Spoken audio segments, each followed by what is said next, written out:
And then, so ito na nga yung mga frequently asked questions natin. Sasagutin po natin ito.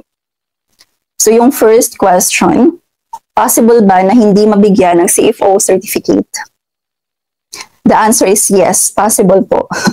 So marami nang nakapag-experience po na hindi sila nabigyan ng CFO certificate during sa, after ng seminar nila. So yung mga basic tawag niyan, reason kung bakit hindi nabigyan ay kapag, for example, hinanapan po kayo ng extra documents and hindi nyo naipakita sa CFO officer, possible po hindi ka nila bigyan ng CFO certificate as long as hindi nyo na-provide yung documents na hinanap nila. Kaya naman ina-advise po nila na huwag po muna kayong mag-book ng ticket kapag wala pa kayong CFO certificate. Kasi wala po silang pakialam kung kayo ay magfa-flight na.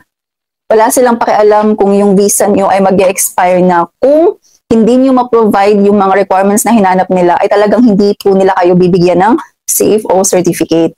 Lalo na kapag inconsistent yung mga sagot nyo, kapag hindi nyo na-prove yung genuine relationship nyo sa mga foreign partner nyo, ay possible maghahanap sila ng extra documents.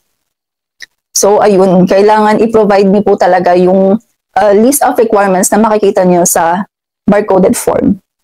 Para in case na hanapin, at least ay handa na kayo.